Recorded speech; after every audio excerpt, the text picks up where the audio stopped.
going on this Monday, guys? This is Frank, House of Orange TV, coming at you, episode 123. I wasn't even sure how many it had been of the live. I'm not counting just the short videos, but as far as live shows, 123 of them at this point in, a little over a year and a half. So appreciate all the support. Had a big weekend. The Boo Carter video freaking took off, man. I didn't see that coming. I always go in kind of expect with I have a goal for the video, and needless to say, it surpassed it literally by about 10 times what I expected. So thank you guys on that. If you're a new subscriber, appreciate that as well. Even if you're unsubscribed but you found the content and liked it, glad to have you in as well. Fall camp starts Wednesday, and I'm ready for it. I'm ready for it. I'll be honest. I really am. Now, obviously, there's some questions going on.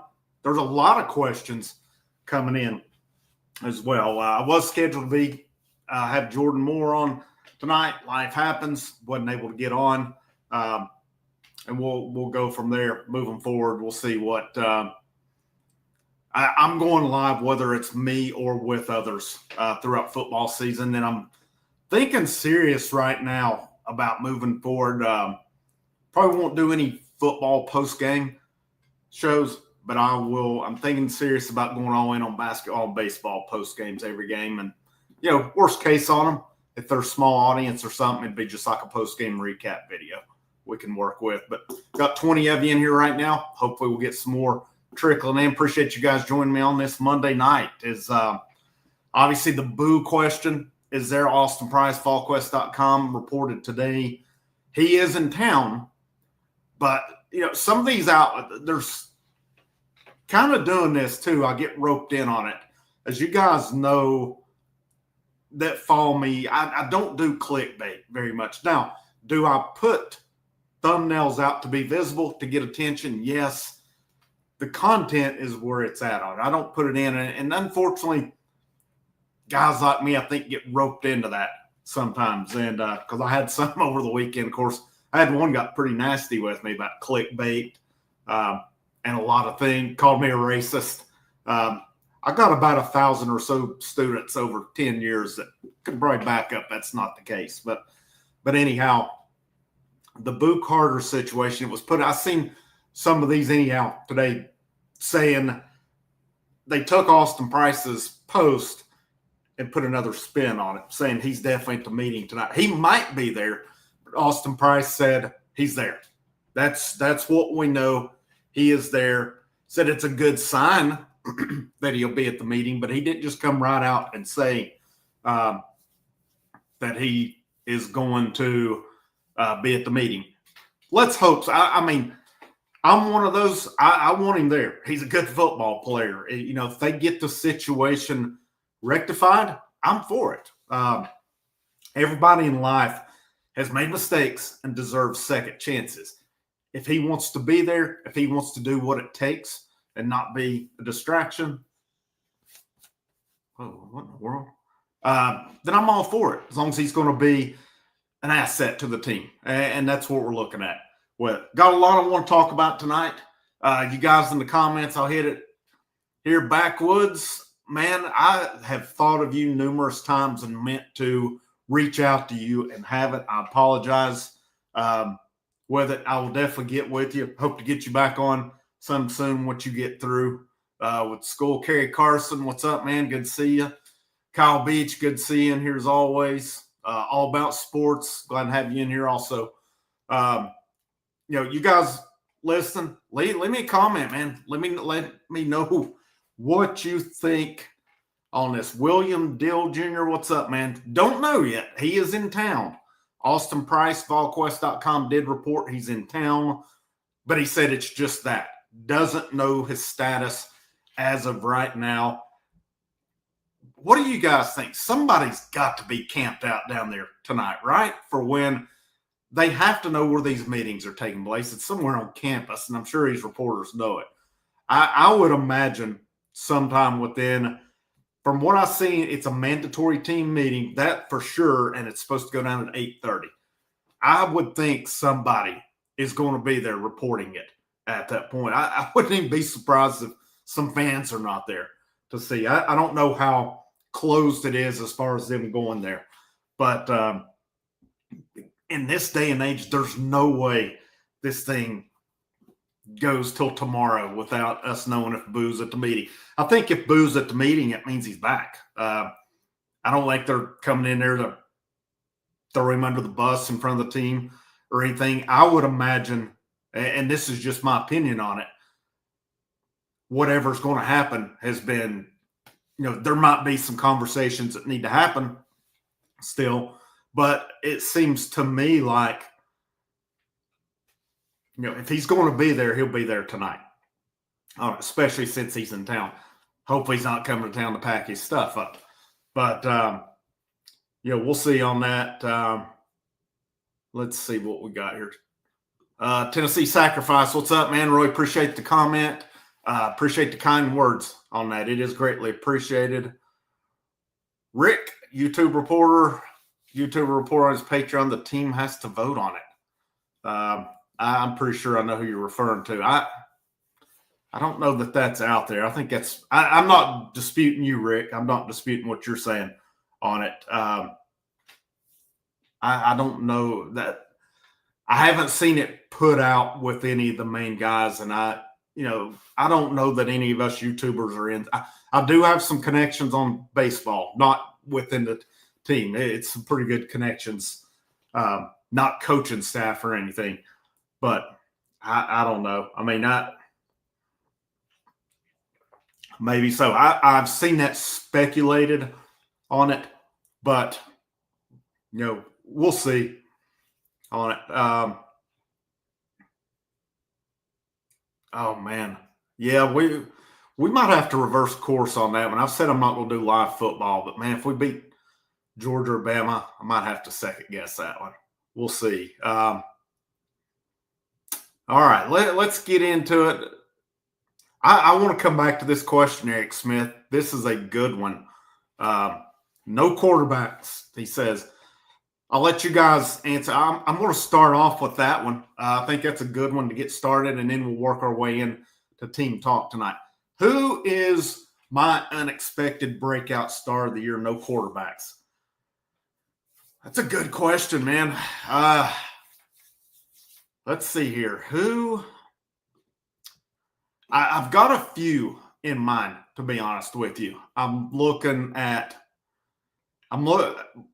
receiver. I'm looking at a wide receiver to step up. And with the way they use the slot, they really need a guy who can make people miss, a guy with speed. Braylon Staley seems to be that guy in there. I'm going to go with him as one of them, Braylon Staley. Now, I've got a little bit of a favoritism toward him because I taught where he went to school in 8th grade. I had his sister in my homeroom. So talked with him a little bit back in the day. Some of you guys have heard this story before. I'm not going into it. Could be Mike Matthews. I like that one as well. I kind of could go either way with it. I mean, really any of these wide receivers. I could see Brazel. I could see Matthews. I could see Staley. And, I mean, let's face it, these freshmen, they're going to have to be ready to go as well. Bishop, it seems like a good one. I'm kind of leaning Peyton Lewis a little bit, but Bishop has come in just chiseled from what they've said. He really put in the work in the offseason, and Bishop is a really good choice as well. I'll be honest, too. I think Lance Hurd bounces back this year. People were high on him. Yeah, Mason Guest, you and I are thinking the same on it. I think so, too. And something that we forget last year was Lance Hurd come into the season injured, and he just never recovered from it. But, yeah, Bishop is listed right now. I was looking at this earlier. Let's see. He's listed 5'10", 208 right now. That is that's a guy that probably has very little fat on him. That's a stout guy. And he's a guy that runs hard. He's a guy that puts his head down and goes. And I think he's in line to be to be really good this year. And we've now had, I wanted to look back at this one here as well while I'm thinking about it. If I'm not mistaken, has Tennessee not had a 1,000-yard guy each year under Heupel? I know they have the last two. Let me look. 22-23, I feel like somebody was – well, I've got Tennessee's basketball stats up. I don't think that's what we're looking for right now. Let's see. Here we go.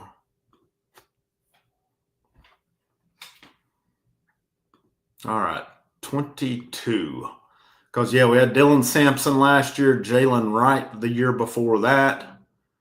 We did not have a 1,000-yard guy. Okay, in 22. Had Jalen Wright, 892, Jabari Small, 742, Hooker, 569. Wait, 875, 734. Just put it on here instead of the net. Dylan Sampson, 397. 21, though, I'm pretty sure. And the guy's name escapes me now. Was it Tyon Evans? Nope, no 1,000-yard guy that season either. Jabari Small, 806, 796, Hooker, 616, Evans, 525. So I was wrong on that one. Last two, I knew the last 2 years for sure that we did. Looking at it too, I like Lance Hurd. I really like that one. I'm curious. I'll hit the transfers a little bit too. It's hard for me to. I guess if I had to go one breakout guy on offense, if I had to really choose one after the guys we've discussed, man, it's kind of hard not to go to Deshaun Bishop. It really is. With the work he's put in his time. I really think he comes out of the gates RB1 this year. Now, with that said, I don't think he'll have the carries that Dylan Sampson did. I think it'll be a little more spread around. But Bishop is, I think he's a good candidate to be that. Defensively, who are the breakout guys? I've got a few candidates on this one. Really, the guy I'm thinking of is David Hobbs. I think he's got a good shot. Highly recruited guy when he come in that they got him on the defensive line. Should play now. It kind of seems like Bryson Eason and Moy will start. Hobbs is a good one. I guess to an extent you could say Joshua Josephs. I felt like he had a really good year last year. I expect him to have a big year this year. I'm looking at Caleb Herring. I think it's time he takes that step this year. And Kyle Beach, you just read my mind on it. Jordan Ross, that's a guy I'm looking at as well. Year two, you think back with James Pierce, his freshman year. Now, if I'm thinking right, James Pierce was a little more productive than Jordan Ross his freshman year, but then Pierce's second year broke out. Maybe we see the same with Jordan Ross. But really a guy I'm really high on is Edwin Spillman, too, because he will flat out knock the crap out of you, and he can play. Injuries. He played, 4 games last year, and he was injured for a big part of the season, but they played him about as much as they could last year in terms of when he was healthy. Still think there was one I wanted to hit here as well. I think somebody said Hood, if I'm not mistaken. Let me get back there. I know Tennessee. I like that one. Colton Hood. Colton Hood, man, is looking like, if you guys didn't listen earlier, well, I guess it was last week since we're on a new week. I ranked the transfers on it. I'll kind of spoil it a little. I ranked them in order. I went from 7 to 1. I started at I went Star Thomas the 7th of the transfers. But I think he could make an impact because he's fast. He can make guys miss. And he can catch the ball out of the backfield. I think that is a good weapon that if Tennessee will utilize that. We know they don't throw to the running backs a whole lot, though. I'm hoping that's something that will change. And we're going to talk some scheme here in a little bit as well. And we'll try to go to 9 tonight. And we'll see how it goes. We're up to 81 right now. Appreciate you guys tuning in. Thanks a lot for that. Josh Shell, I'll put him at 6. And I think he'll be an important part of the defensive tackle rotation. But he doesn't have to be the man. He just has to be service. He's got to come in and contribute, though. I put Amari Jefferson at 5, and I don't think a lot of us are talking much about him, but is he healthy? Is he going to be ready to go? That's the question for me. I honestly have lower expectations for him than I do the 3 freshman wide receivers, especially Travis Smith Jr. and Radarius Jackson. Those 2 are going to have to play big parts this year. 4 through 1, I could have went a number of different ways. I put Wendell Moy Jr. at 4, but I think he's vital. I think he's really vital. It looks like he'll probably, unless things change, the way I've read it coming out of spring, he was playing left guard. And I'm going to talk more about the offensive line because I'm kind of confident in this line this year. I put Sam Pendleton 3. Sam Pendleton probably easily could have been number 1 of the impact transfers, especially depending on where he plays. Does he play center? Does he play right guard on that? I mean, I think you got to determine what your best combo of 5 is. Your best combo of 5 with Pendleton at center and Umarov or Jesse Perry at right guard, or is your best combination of 5 William Satterwhite at center and Sam Pendleton at right guard? I think obviously from there, Lance Hurd, Moy, center right, Sam Pendleton will be one of them. It's just a matter of which. And then David Sanders Jr. And, I think David Sanders Jr., they knew he was going to start from the beginning. But what I like, too, is all the reports you hear is he's come in and done his job, too. He's put on good weight. He's up to, 305 now. Will there be some growing pains this year for him? Sure. I think you got to realize but at the same time, big time future for that guy. I put Colton Hood at number 2. I put Colton Hood at my number 2 impact transfer. I like that one. And especially with the Jermod McCoy injury and now with whatever Boo Carter's status is at this point, Colton Hood is a very important addition to this team. There's no doubt about it. And I really feel like if something is up with Carter happens and McCoy is back, you could slide Hood into that star position. Good one. Of course, I put Joey Aguilar number 1. I'll talk more about the quarterbacks. I mean, that's the big talk, should be on it.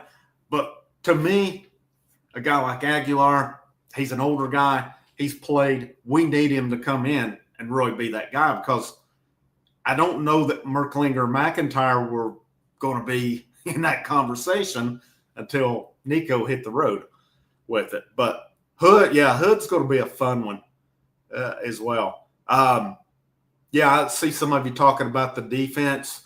That one, we'll talk offense, defense. I really think the defense is going to be really good this year. I do have some questions on it.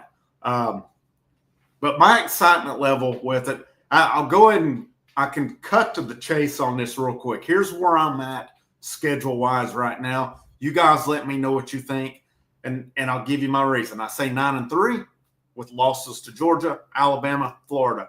Here's why. Because we've not beaten Georgia since 2016. They've really had Josh Heupel's number. We have not beaten Florida nor Alabama on the road since 2003.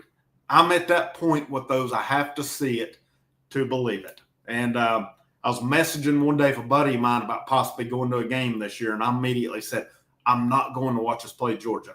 I've been to that game either 3 or 4 times, and they've lost every freaking time. So I said, I won't go back to a Georgia game. There's no way. Oh, man. Let's see here. So that's where I'm at on it. And but now, if Tennessee could ever get over those road woes, things could happen. But you guys have all seen it. What the hell happens every time they go to Florida? It's an absolute debacle. I've never seen some of the craziest stuff that happens when Tennessee goes to the Swamp. And there's numerous times going into that game, I think probably a lot of us felt like we had a good shot to go win that game. And then, golly, crap the bed full in them. I mean, it's both times under Heupel. I mean, the first time they weren't really expected to win. 2 years ago, I mean, I felt like it was winnable, and it was just awful. And then, some of the Butch Jones, good grief, the last two, really all three Butch Jones games in the Swamp should have been won. They should have been won, and they didn't. So I've got to see that one to believe it. I saw that too, Kyle, about Lagway's in a boot right now. Would be, well, I would think, hopefully he'll get better by the time of the season. But would be interesting if we played Florida and it's Harrison Bailey at quarterback. That would be really interesting. And unfortunately, the way things go in the Swamp, there's a chance Harrison Bailey could get the last laugh then. But, you never know on it. If it's a spring, it might put him out a little bit. I'm not sure where Florida starts the season right off the top of my head here. Our schedule, though, some of you are talking about it. We've got, according to preseason standards, the worst 4 teams in the conference on the schedule. I really think Oklahoma and Knoxville, we should take care of business on that one. And then it comes down to, Georgia, Florida, Alabama. If you could pull one of those off and not have that loss you shouldn't have, it's a playoff team again this year. I really think Tennessee should take care of business against Syracuse, and then the other 3 non-conference games shouldn't even be close. I'm not so sure Syracuse should be close either. They lost a lot last season. So to me, it's a pretty good looking schedule this year, and especially with the questions. There's a lot of talent. What was it come out last week? The blue chip ratio for Tennessee says they could win a national championship, or they have the talent now. The thing of it is, there's a lot of unproven this year. But you look all the way around the board, which we're going to look at and talk about here tonight. There's talent everywhere. There's questions, but to me, a lot of the questions are more to just unproven than anything. I want to talk some of the coaches tonight too. I talked in the video today. I didn't realize the Joel Wyatt commitment was coming. That was a big one for Tennessee. Glad to get him on board. Right as I was uploading, I did talk about the offense and the questions I had on that. One of my big questions is the offensive coaches, and I think it's a put out, or I got to use better. Where it's a produce, or it's a crap or get off the pot year. Basically, is where I'm at on that one, because this offense the last 2 years has declined, and quarterback plays part of that too. But if they decline again this year, and it's one of those things too, both years, I think a lot of us expected going in that it would be slow to start, but they never really took a step the rest of the way. If that's the case again this year, you've got expiring contracts from Hausley, Pope, and Ellerby on the hook. My hope is they bounce back, they do their thing. Recruiting's picking up down here. Still a long way to go with that. But that player development on offense, we've got to see it. We've got to see some creativity this year as well on that offense. Whatever we can do to help whoever the quarterback is, we've got to do. The pass plays they called the last couple of years wasn't it. We need quick. We need things to go that way. I am thinking the same thing on this one. Syracuse UT similar to NC State UT. I'm thinking the same thing on that one. Oh man, the orange helmet. Last football game I went to was with them freaking orange helmets. What a night. What a debacle that was.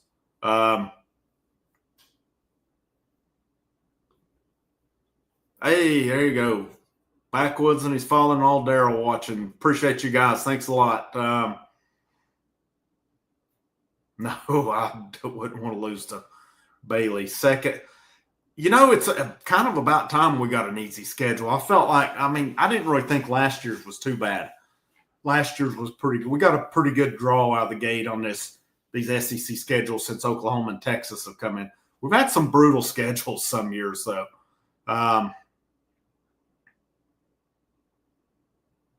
Just going through some of your comments now. We're up to 111, man. Really appreciate you guys tuning in tonight. All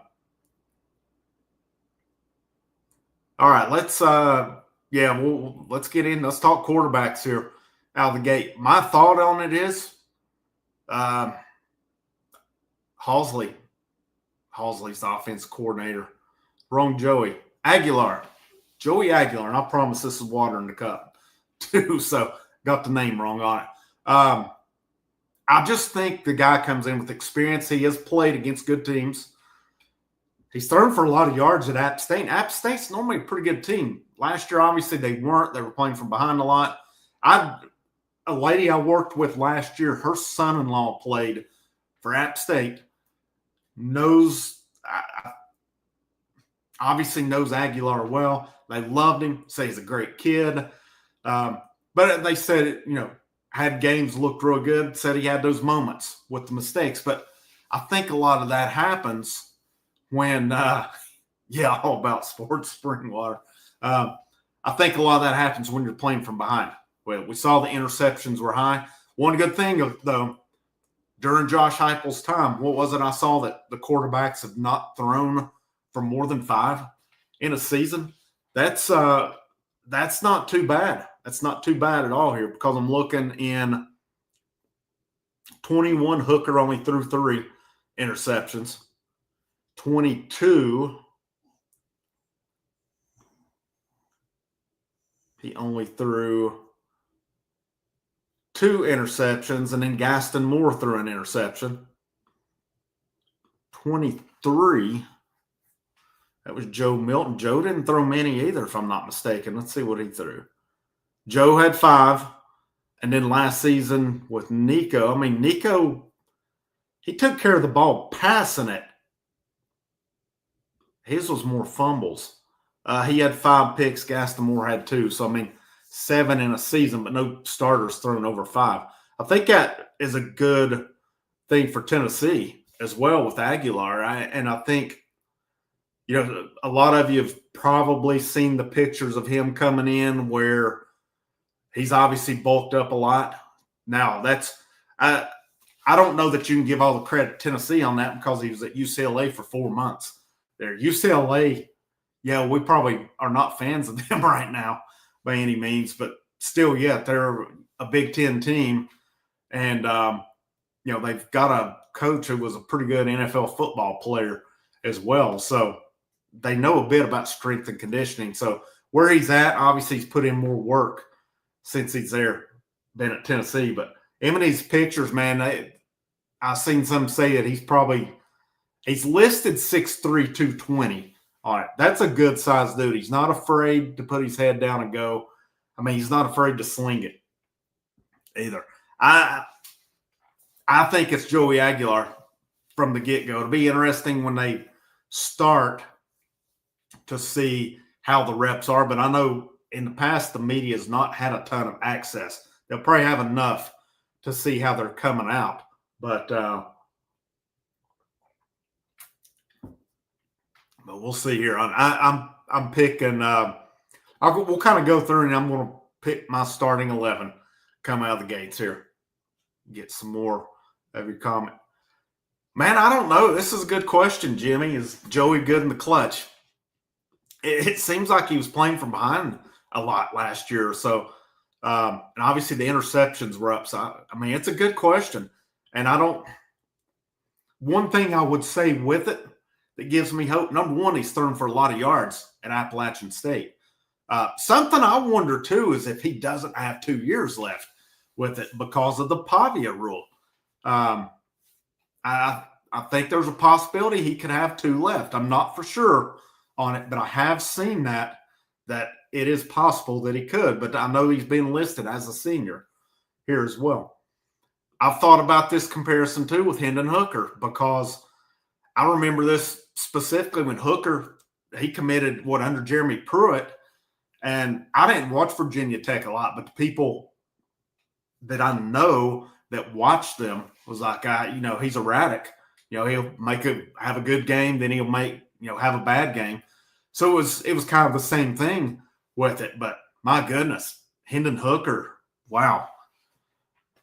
I mean, in this current century that we're in, he's easily the top Tennessee quarterback, in my opinion. I mean, I don't know. That's probably a topic for another day. Would I go him over maybe Casey Clausen? Because Clausen hardly lost. Would he lose one road game in 4 years?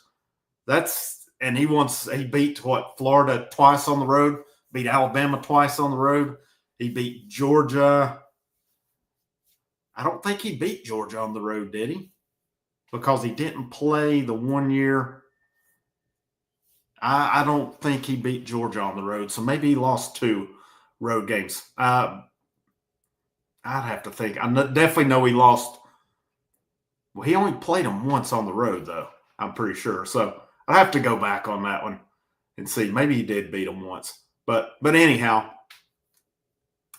I've kind of thought that too about Aguilar Hooker. It being a similar situation. And, one thing about too, Aguilar is going to have more talent around him than he's ever had right now. That's where it gets into me, where we got to see the development this year. And what's up, Princey Pooh? Good seeing you. Yeah, I'm excited about basketball too. It's going to be a big year this year. I did see something right before I come on where they said ESPN rated Tennessee's Nate Ament to be predicted him to be the top freshman coming in. Not seeing any of you guys catch an update on Boo before I do. Please let me know on here because I've not seen anything yet. And I would have to think somebody will be there to see him. But I don't know how restricted the viewing is either. So if you guys run across something before I see it on here, please post and let me know on here as well. Excellent question. How much grace are we giving Joey Halzle this year?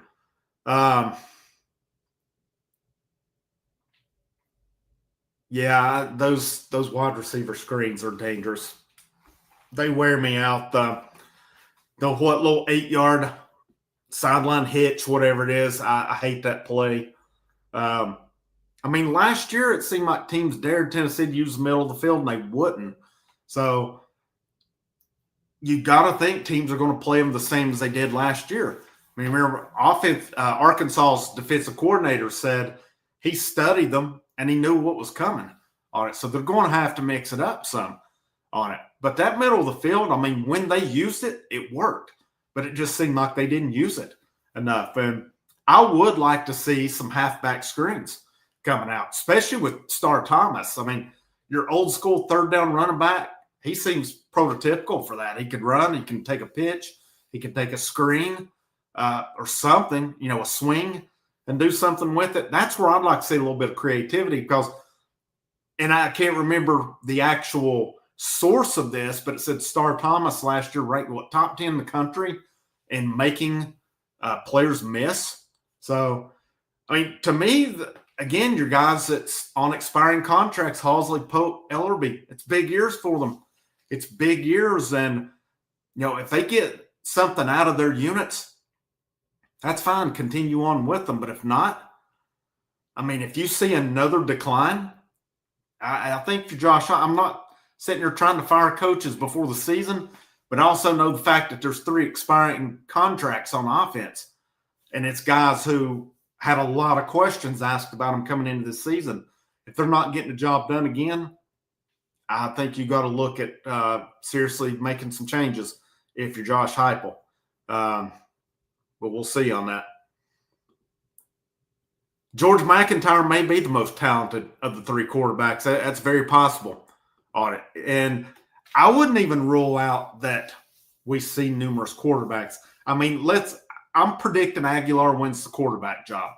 And the reason I say that too, I think a lot of people put Merklinger automatically into it once Nico transferred. But everything I read said he was by no means pushing for the starting job. So they had to go out and get someone. There's no doubt about it. And it could be a situation that works out. But I mean, if the turnovers are high again, you might have to make a change on it too. With this schedule, I mean, really, do you guys not think the floor is 8-4 regular season? I just don't. I mean, we'll see with it. I've watched some Aguilar highlights, and their offense went pretty quick. And I mean, I didn't really think Tennessee's offense went that fast last year, especially in SEC play. They adjusted and relied on the run game and the defense more. Which I mean, let's be honest, that got them into the playoffs going that way, because if they would have tried to go fast the whole time, I mean, they've run some games out. That's something in the past where we're like, you're going too fast with it. But yeah, I think he can. It's a great question though. I think he can based on what I watched. And the highlights were, again, maybe not Hendon Hooker, breakneck speed, but he was pretty, I would say, pretty fluid with it. Oh my gosh, Heath Schuler. Yeah, he would have been insane in that system. No doubt. Yes. I'm catching up on some of the comments. Yeah, I'm thinking Clausen was out because that's when we got the infamous CJ Leak started. James Banks replaced, and then Chris Leak got upset. They thought he was a lock to come to Tennessee. He ended up going to Florida on it. I'm catching up going down the line here, so I'll try to get caught up with it. Yeah, it definitely seemed like the offensive coordinator didn't trust Joe and Nico. Yeah, it got them into the playoff last year with what they did. I mean, it really did. And I felt Nico had his moments. Now, I would say he was subpar for the most part. But, man, he did have some moments. I mean, he had a couple of throws in that Alabama game that were just insane. Well, we don't win the game with that.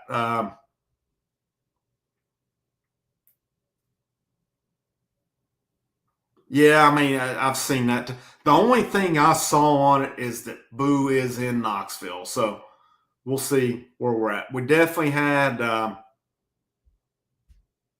we had wide receivers open for sure. I agree with this one too. For that hitch to work, there's got to be a deep threat on it.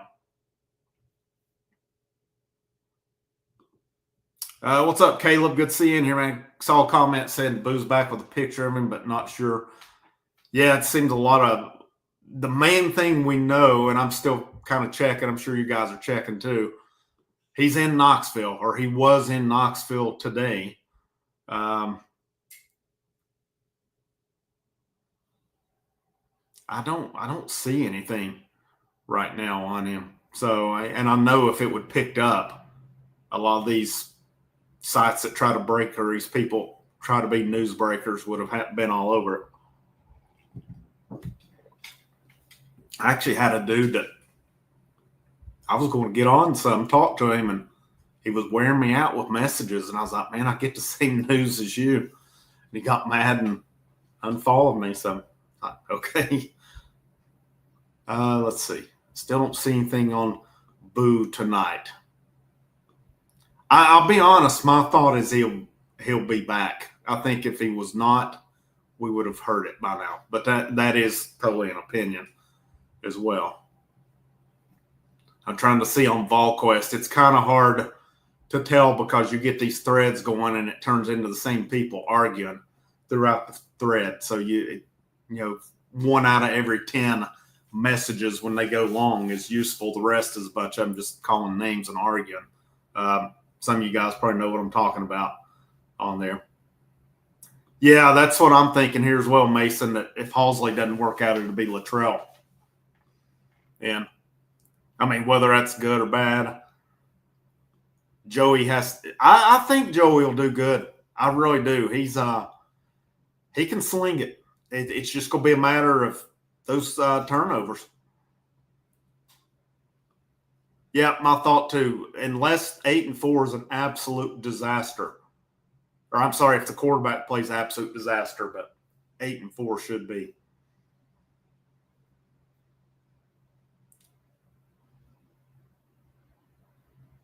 I think I'm curious to see because supposedly they've made tweaks to the offense. I just think it needs to be faster, not necessarily, not even, I don't even, they don't have to snap the ball every 5 seconds, but just some quick stuff. It seems like you got speed this year. I mean, with this wide receiving core that you have, your main 5, Chris Brazel, Mike Matthews, Braylon Staley, Travis Smith Jr., Rodarius Jackson.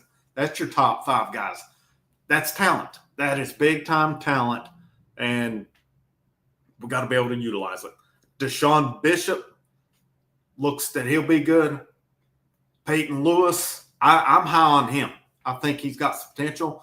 Star Thomas could potentially be underrated pickup with his ability as well. The tight ends, you got Kitzelman back.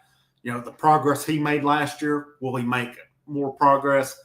Ethan Davis, does he come up this year? Does Deshaun Breen, Jack Van Dorsalier? There's talent, man. And then I get to the offensive line. I want to talk offensive line before I go defense because, again, I talked it earlier. To me, it looks like Lance Hurd, Wendell Moore Jr., either Satterwhite or Pendleton at center, and then either Pendleton, Perry, or Umaroff at right guard, David Sanders Jr. at right tackle. That, to me, is Tennessee's possibly most talented line that they've had under Heupel. Now, you did have the Darnell Wright line. That was a pretty good one. The 2022 line was pretty decent. The last 2 years, though, I felt they've been tackle play has been a drop-off. I felt, especially last year, I felt it was. Cooper Mays, I mean, did his job, but really, I kind of thought he was the only solid one on the line. I think overall this year it's going to have a chance to be a lot better offensive line. I don't mind them going out and getting guys out of the portal with it because what you're looking, if some of those guys will stay and develop, it's not that big of a deal, really. And that's what the portal's for. I mean, let's face it, that portal, we're where we're at because of the portal. Because if the portal had not been around, well, number one, we may not have lost 30-some guys when Heupel come in after Jeremy Pruitt was hired. But number two, he was able to replenish. And, it brought us Hendon Hooker. Hendon Hooker did wonders. But he was not the only one. There's been some big pickups. If we can get good quarterback play, good wide receiver play, I really think this should be a better offense than we've seen the last 2 years. The standard for Heupel is obviously, you look at the highest point, which was 2022. I don't think that's realistic to think, but 2021 was a pretty good offense there. Just didn't have the defense to match it. Now, if you could get that offense, and we're going to talk some defense here as well in a minute. I know a lot of you guys have already talked about really high on the defense here. So we'll get there. I'm high on. I think the offense is going to be. I don't think this team's getting a lot of credit this year. They're all obviously looking at Nico leaving and thinking they can't replace him. I don't think he's irreplaceable. I just don't. And I'll be honest, reading the spring reports when he was going through it was not giving me a lot of warm and fuzzies. It didn't sound to me like he was developing a whole lot. He would have obviously easily been the starter, but we'll see. We'll see where it goes with the offense. I mean, it's obviously going to come down to quarterback play, but too, I look at those offensive coaches and Josh Heupel too. I mean, make no mistake, Josh Heupel was still he's still very involved in the offense, but they've got to help the quarterback out. They've got to help him out in some way with it. And, I would have to think, and I said this earlier, teams are going to play them the way they played them last year. If this offensive staff is worth its money, it will make the adjustments and adjust to that. If they want to be stubborn, they'll do the same stuff over and over, and we'll have, a tough offense at times to watch. Tri-Cities Vol, what's up, man? The meeting, yes, it should be going right now. It's supposed to be at 8:30 from what I've seen, but I have not seen anything. I've not seen anything as to what's going on with it right now. So let's see here as well. I don't see anything. So nobody, I can't believe somebody was not there to see that. And again, maybe there's some kind of restricted access on that. I bet you if Kerry Williams wasn't busy tonight, he'd have been on it. I bet he would have. Kerry can pull off some of those along the way. Let's see here. I don't see anything. Like I said, if you guys see anything before me, I've heard this stuff about the pistol too. I don't know where that's come from. Actually, I know who said it, just because people's passed it to me. I mean, we'll find out if some people are in the know or not, or whether they're just throwing stuff against the wall with it. I mean, who am I to say somebody's not in the know? All right, it's some pretty good stuff if it's true.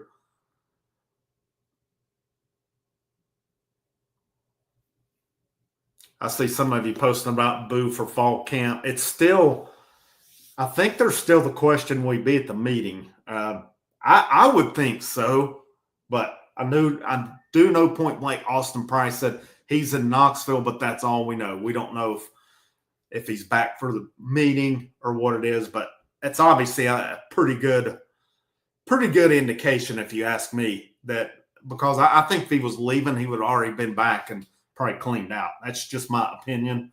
That's an educated guess on my part here. Yes, Saban. I'm surprised more coaches haven't got out on NIL. I mean, they've done it in basketball too. I wonder too, part of it is it the NIL itself, or is it all the tampering that's going on behind the scenes? I mean, Tennessee did it too this year. Let's make no mistake about it. Tennessee was trying to get quarterbacks to leave in the spring.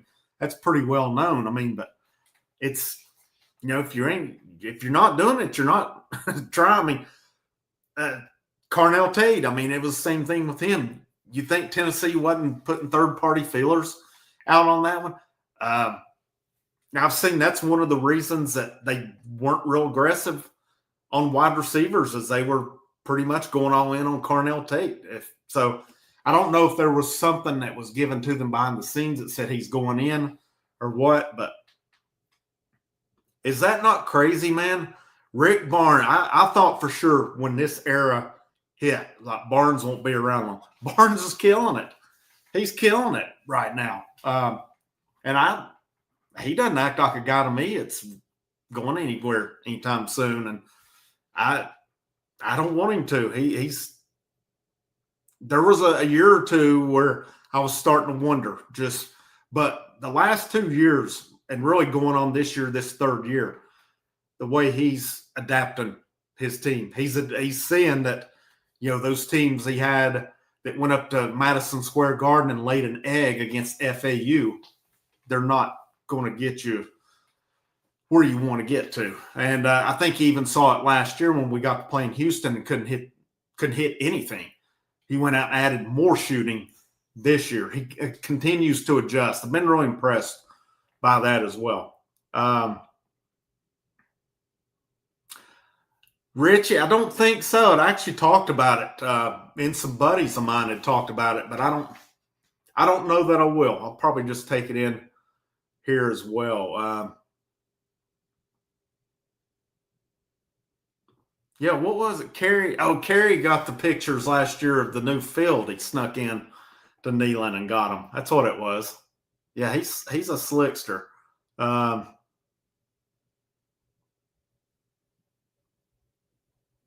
right, I think I'm getting caught up on it. Yeah, we've got a good group of coaches, and I think people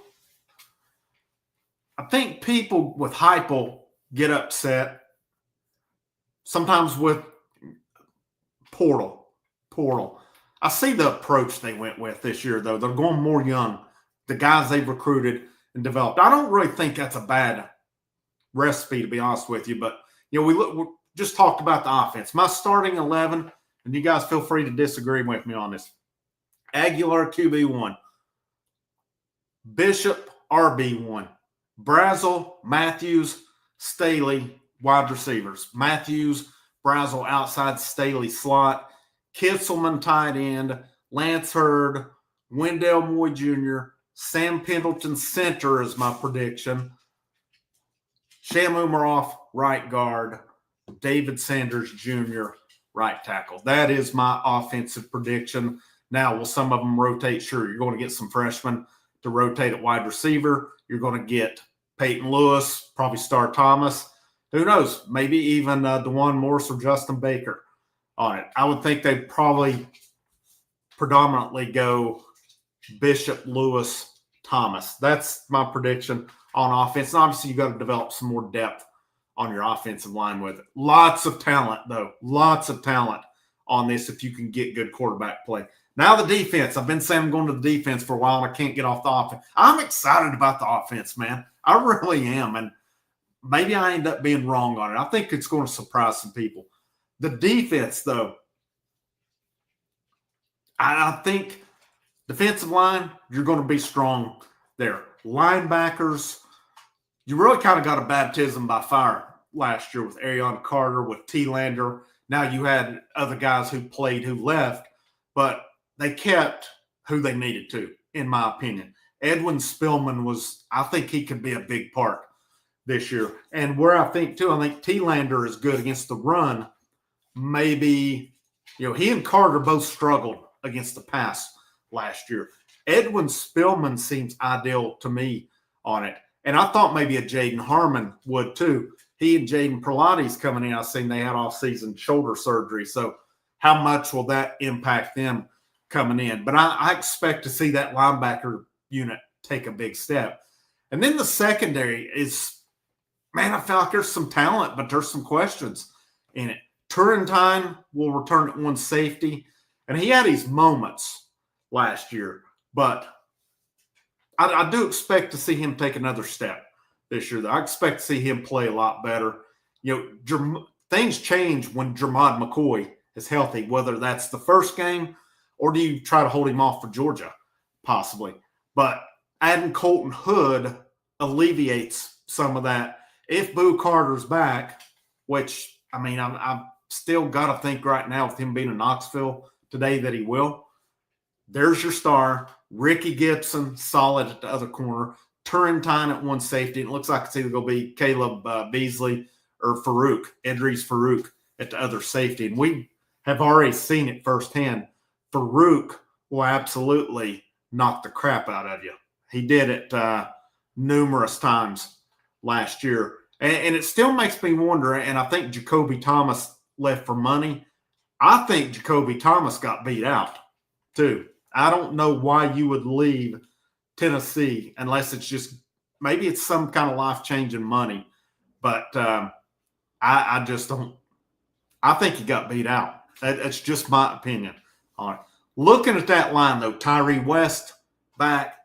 I think you'll see Tyree West, Bryson Eason, Jackson Moy, and Joshua Josephs. That's your starters there.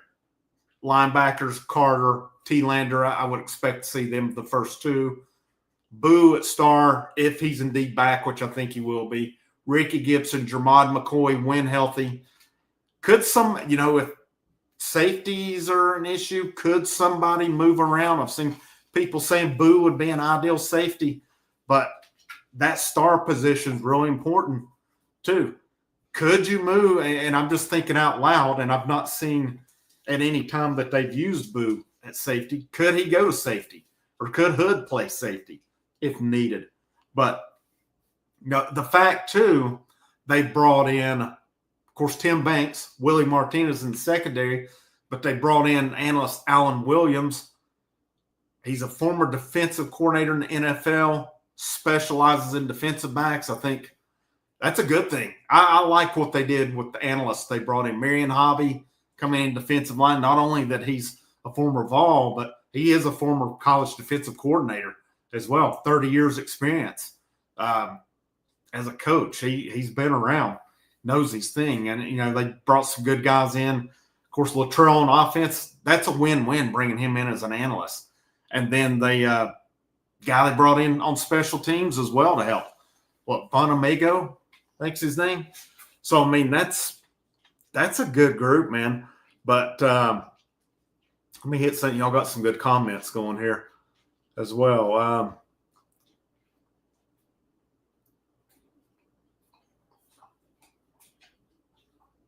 Let's see.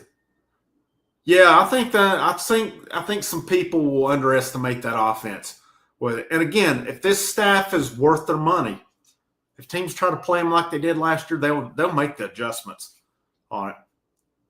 This team, to me, if they sit and watch, I don't know how much these guys watch what media says or anything, but that whole day on ESPN that I watched, they really didn't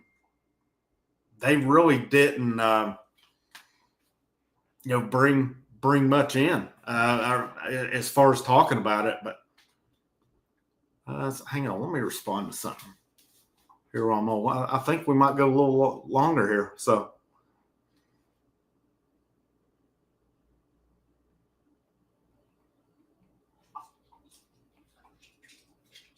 pick back up here in a minute. All right, I think we're getting ready to – better late than never. I think we're getting ready to have our guest tonight. So we'll see here. Hope he joins that. We'll extend it out. We've got a good crowd going right now as well. Better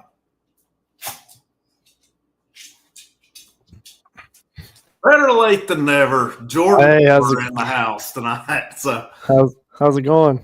Going good, man. Good to have you on here. We've talked – had a pretty good crowd on here. Sorry for being late. Hey, it happens. Were you able to link your Twitter account on here? I haven't checked it yet. As soon as I found this charger, I texted you so I could jump on. Right. I'll check it when we get off. Just getting into talking defense, talk to offense. Hadn't seen anything on Boo yet, whether he's officially at the team meeting. I figured for sure somebody would be scoping it out. But yeah. I don't know if it's closed access. I don't know if it's – I would think that somebody could see it, though. I've checked VolQuest. I've checked Twitter because I'm sure some of these accounts that like to break all the news all the time would have already put it out. Yeah, I'm sure there's probably a what's the phrase, a come to Jesus meeting happening with him and Heupel and probably the team. Could be. I think it's a good sign that he's back today. I mean, I think if we would have heard of him coming back earlier, that would have probably meant that he was gone. But we'll see. I mean, I'm one. He's a heck of a player. I hope he's there, but I also hope they get things straightened out and it's not a distraction or anything either. And I mean, like I said, they have to have to come to Jesus if he's back there. I don't see a way around it. He's the type of talent that this roster needs, and there are some areas on the team where you lack depth, and the secondary's one and wide receivers one, and supposedly he was going to play both ways, so that gives you an extra body, and it's an extra talented body. So, I mean, it's a tough decision, if you're Heupel, because the rumor out there is that he's had some issues with teammates. So, if you let him back on the team, how does the team feel? And I'm sure that's a conversation Heupel's having with them. I would probably expect that if he does get to come back, there'll be a set of stuff that he needs to accomplish to be welcomed fully back. And it wouldn't shock me to see or hear when the Syracuse game comes around that maybe he's suspended for a half or for a quarter or something to try to, make up for some of the stuff that he did this summer. But, if you can manage the personality, if you can manage his off the field stuff, he's a talent that you got to have on this roster. Yeah, I think so too. And I mean, we talked a lot of offense in the comments and on here. I didn't even mention him on offense. I mean, if he plays wide receiver, I mean, he's got to be a slot guy, would you not think? Yeah, and that was if you remember back in December, there was a big rumor of him potentially hitting the portal, and one of the Yep. reasons was because he wanted to be able to play some offense and hop on the staff, talked him into putting some stuff in. So I would expect. I don't know how big his role will be, but I would expect some packages, something to give him on the offensive end to put him out there to put the ball in his hands. Because I mean, everybody saw it come out of high school. He's an electric player. He's really, really good, and he can be used on offense or defense. So it's something that I'll be watching for once the season gets started. How much do they have ready for him on that side of the ball? I think it's odd him wanting to play all these ways and then he's not wanting to be accountable. I think that's not a good thing. If you're wanting, they're not just going to hand it to him, Right? Yeah. Whether they told him they could do it or not. I mean, if he's not going to put in the work, they're not. But I hope it's not like back in what was Fulmer's last year, 08, when they would bring Evan or Eric Berry in. Yeah. The Eric Berry package. You knew he was getting the ball, and it wasn't that creative. Yeah. Honestly, it was normally a reverse or a wildcat. So I hope it's not something just bland. I mean, I hope it's not every time he comes in, we know he's getting it. There's got to be some plays he doesn't get the ball, or else teams are going to key on it. Yeah, you said you'd already mentioned the offense. I'll kind of just quickly give my short synopsis of what I see on the offense of the ball. And you and I have kind of texted about this a little bit too. Like, there's a lot of talent on the offensive side of the ball, but it's young and experienced talent. So how quickly do they catch up, to playing college football? Because you get the receiver room outside of Brazel is inexperienced and it's young. The offensive line has a lot of talent, but it's also inexperienced. The running back room with Deshaun Bishop and Star, I don't know how good Star Thomas is going to be, but that was a good add out of the portal to give you some depth. But Peyton Lewis's potential is very, very high, but he's also one of those guys that's young and inexperienced. And then you look at the quarterback room. That's the biggest question mark is which quarterback's going to start. You got the two freshmen that haven't played at all, and then you got Aguilar, who's played a ton, but what's his adaptation to playing in the SEC with this speed, the pressure, the stadiums, the noise, the expectations? Because I think he has all the physical tools to play at this level, but it's all the other intangible things that you have to be able to do to play in the SEC. So I think there's a lot of potential for the offense to be better than it was last season if the young, inexperienced parts grow up quick and can contribute quick. Defensively, talent, depth, it's all there. They should be just as good as they were last year, maybe even a little bit better. So it could be another season where if maybe the offense doesn't hit full cylinder, that maybe it's, again, you run the football, play good defense, play possession football, try not to turn the football over, and still get to 9-10 wins and get into the playoff. Yeah, it's a possibility. I think another factor too, and I did a video talking some about offensive questions I had today, and one of them I had as the coaches. You got 3 guys on expiring contracts. Yep.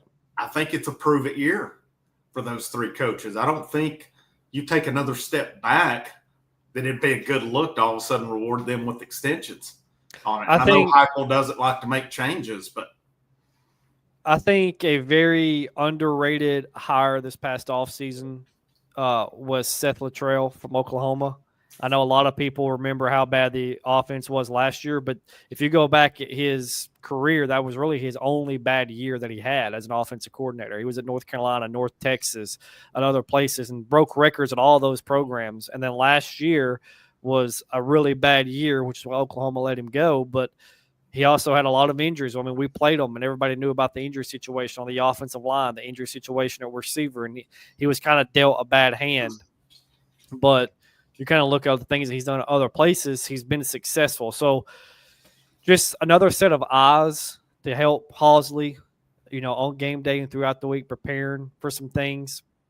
And I think you and I may have texted about this back in December or January, but my biggest thing towards the end of the season was I kind of felt like defenses had sort of figured out what Heupel's offense was about. They were adjusting, on a weekly basis and changing their scheme. We heard that from the Arkansas coaches and some other coaches last year. They threw out the scheme they normally use and ran something new. And what I like is when I did my big deep dive on that, Brent Venables was really one of the first guys to start using that defense, and Latrell was with him last year, and that defense is what Oklahoma used when they played us. So Latrell has some knowledge of those defenses. So maybe he's coming in to help Hopple say, hey, when these teams throw this type of defense out there, this is what I've seen works against it. So I think that's another underrated element that he can bring, is to help with that scheme that Hopple has had trouble with the past 2 seasons. That's a good point. That's one I had not thought about, but that is, obviously, that's a win-win adding him as an analyst. But yeah, too, the fact that they're the ones that kind of started it and other teams picked it, that's an excellent point on it. And I talked about it earlier, and I think it was right before you got on. I said, if this staff's worth their weight in money, they'll make the adjustments. Yeah. Because, teams are going to play them the same. Have to this year and make them beat it. I'm hoping they use more the middle, more just some quick slant. I think with Staley in the slot, he'll be faster. He won't go to the ground every time that he catches the ball, number one. But, we've got to have some guys that can make miss too. And, I think there's a place for a wide receiver screen. There's a place for a swing. I don't think it has to be every play, though. You've got to utilize the middle some of those slants, because I felt like last year when they did them, they had success. But I know you went to quite a few games last year. Was guys running open a lot that just weren't getting hit last year? They were still running open, but they weren't as many opportunities as the 2021 or 2022 season. It felt like in those 2 seasons, you had 7, 8, 9 times a game somebody was just wide open because the scheme got them open. Mm-hmm. The last 2 years, you probably saw that half that, 4 or 5 times a game. So you're still getting those opportunities, but just not as many each game. And then your problem you ran into the past 2 seasons also with Milton and Nico is their inaccuracy throwing the deep ball. And, you're not – number one, you're not getting as many opportunities. And then 2, the few opportunities you are getting, you don't have a quarterback that can hit them. And, I sent you that chart the other day. Aguilar the past 2 years has been one of the best deep accuracy throwers for a quarterback in college football. So that could be an element that shows back up this season if he's able to handle the speed of the game, how quickly he has to process things. If there's guys open, statistically, it says that he's probably going to hit them if they're open. And that alone, going back to the defense thing you and I were discussing, that alone right there could change how a defense plays you. When you're able to hit more of those. Defenses knew the past 2 years with Nico and Milton, they probably weren't going to hit a lot of deep passes because you had inaccurate passers. Mm-hmm. But if you start hitting a couple of those and stretching that defense, it opens up a lot of other things. So they really need to kind of get back to hitting those, obviously, to put more points on the board, rack up more yards. I'm very curious, too, does the tempo come back? The tempo's not been the same the last 2 seasons as it was the first 2 years. So I'm very curious to see, do they try to use that tempo again? Yeah, I am too. And I think with a veteran guy, now, Joe Milton ran a pretty quick tempo, though, a lot. I think they slowed it down some to help him out, but he could go pretty fast. I never thought, other than those give-me games, that Nico went that fast last year. Sure, you can against Chattanooga and Kent State, but, even against NC State, they had to slow it down. I think him as well. The biggest reason that they had to slow it down last year was a couple of things. One, I think Nico, and I'll throw myself in this. I think a lot of this fan base, and this includes me, bought the hype with him, wore the orange-colored glasses with him because he was our 5-star QB. And obviously hindsight's 2020, but looking back, the signs were there and the red flags were there with him from the get-go. The kid only played 1 true year of high school football, and that was his senior year. So he didn't start playing football until he got in high school, going into his junior year, and that season was canceled because of COVID. So how much football knowledge did he actually have as far as scheme, what defenses do, what coverages are? He played a lot of 7-on-7, but 7-on-7 is a lot different than 11-on-11.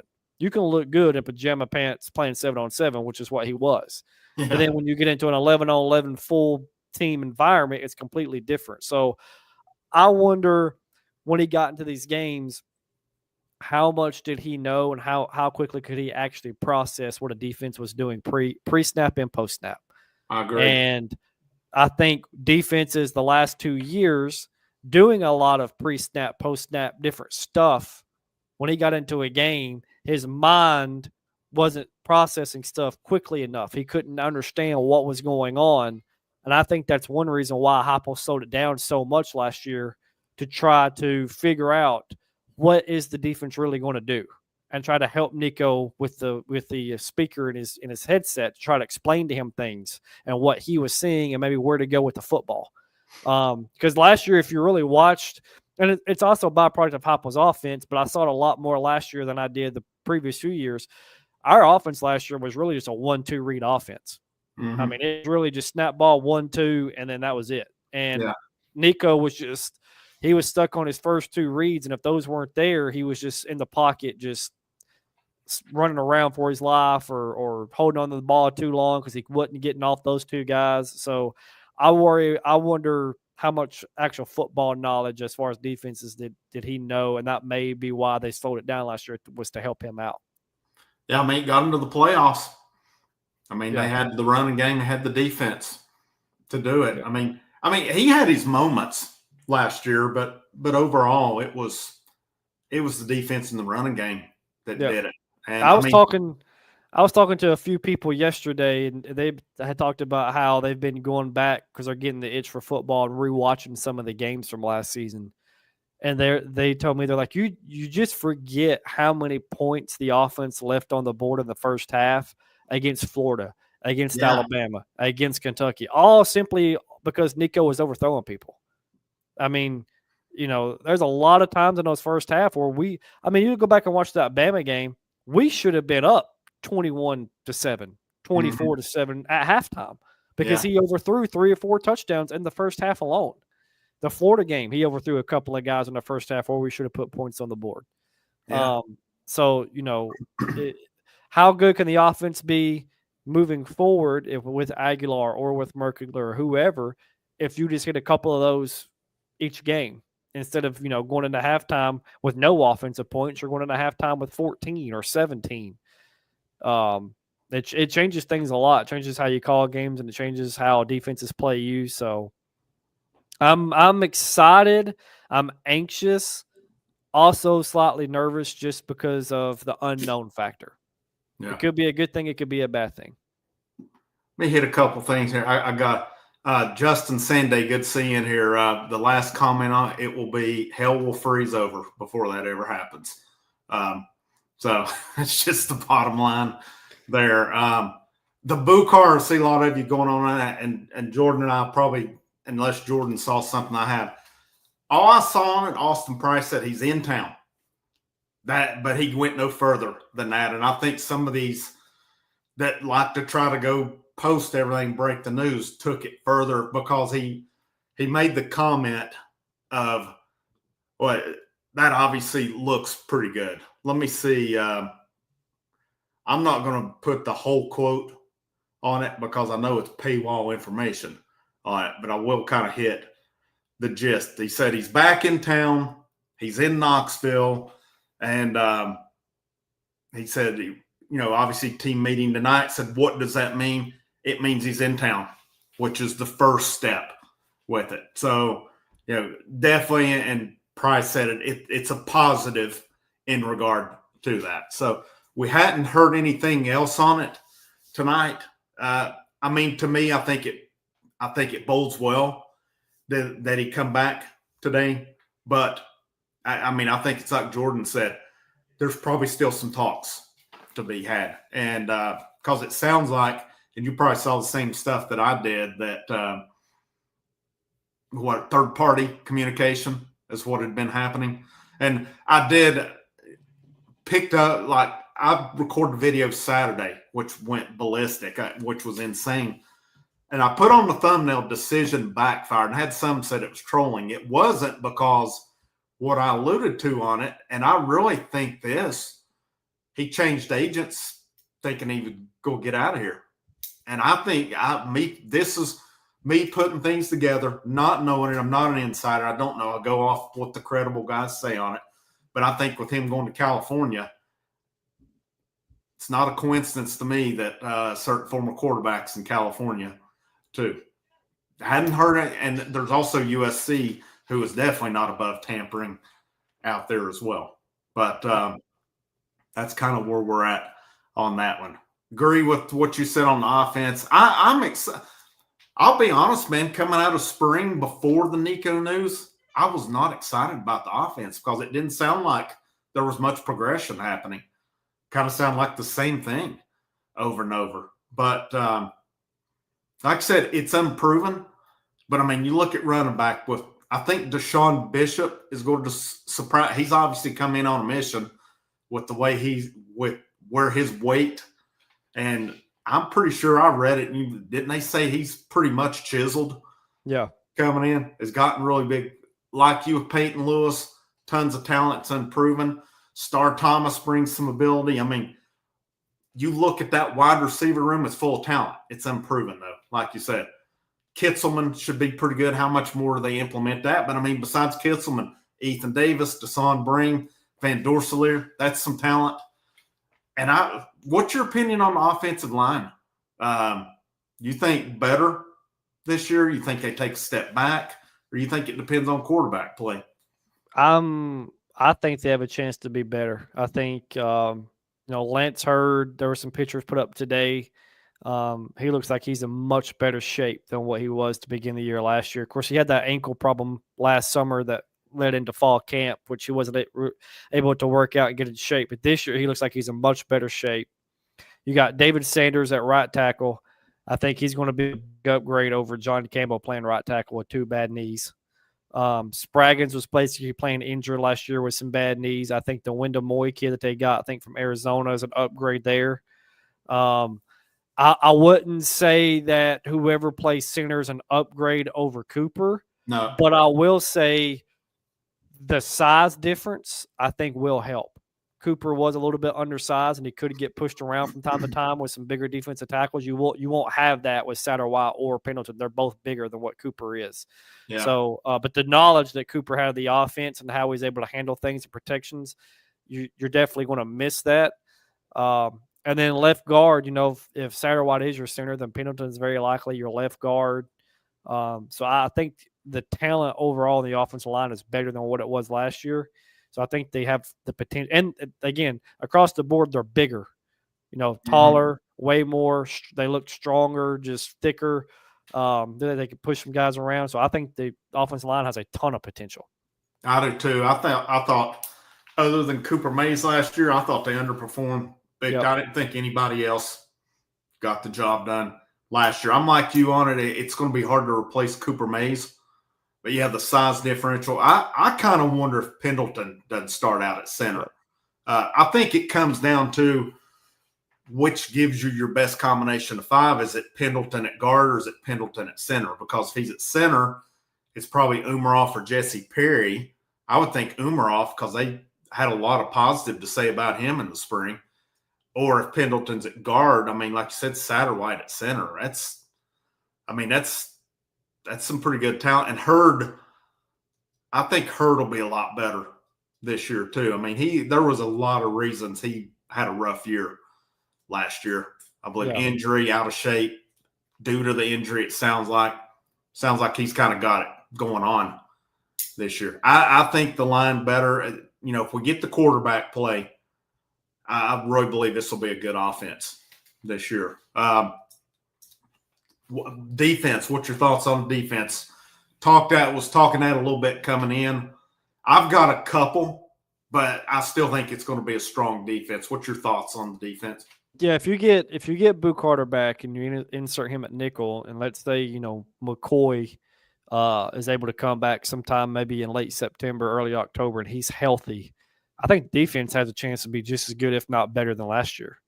The secondary was still you got McCoy, McMurray, Hood, Boo, Gibson. I mean, that's solid depth there, experience depth, real talent at the corner positions. linebacker Aaron Carter and T. Lander, and I think Edwin Spillman. That's another guy. It's kind of like the offense: young, talented, inexperienced. So how quickly can he catch up to things? And the defensive line, I trust Rodney Garner 100% on the defensive line. He's not put a bad D line out there yet, and I don't think that's going to be this year. And I think Joshua Joseph has a chance to have a really big time year at defensive end. So I'm very high on the defense. And I'll also add on the overall discussion of the team, one thing that will help this year, even with all the question marks and inexperience, the schedule's not bad. No. I mean, you got 4 games where you think it may be 50-50. Outside of that, you should win every other one of them. Yeah, I said 9-3 earlier. Yep. And just because we've not beaten Georgia in 9 years, we haven't beaten Florida nor Alabama on the road since 2003. So I'm in prove-it mode. Can you get Oklahoma at home? That's going to be the one that probably gets you to 9-3, and then at that point, can you steal one from? We've played under Heupel. We've played Alabama very close in Tuscaloosa. That's not an environment that he or the team's been intimidated of. And so maybe you can go down there and steal that and find a way to get to 10-2. But 9-3 is very, very attainable. And the floor should be maybe 8-4, maybe 7-5. I mean, and I'm talking floor as in the inexperienced guys don't grow up fast enough, and you deal with injuries. Yeah, because the schedule's just, it's very easy. It's not. You should beat Syracuse. Georgia. I'll say a loss until I see us beat them.